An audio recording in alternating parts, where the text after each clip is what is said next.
மனிதனுக்கு அவ்வை சொன்னது, அது அவ்வை சொன்னது, அதில் அர்த்தம் உள்ளது. பரமசிவன் கழுத்தில் இருந்து பாம்பு கேட்டது, கருடா சௌக்கியமா? யாரும் இருக்கும் இடத்தில் இருந்து கொண்டால் எல்லாம் சௌக்கியமே. கருடன் சொன்னது, அதில் அர்த்தம் உள்ளது.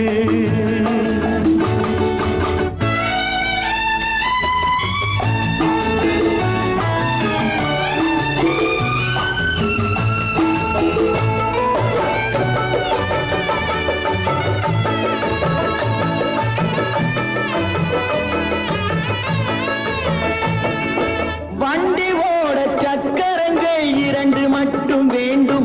அந்த 2ல் ஒன்று சிறியதென்றால் எந்த வண்டி ஓடும்? உனை போலே அளவோடு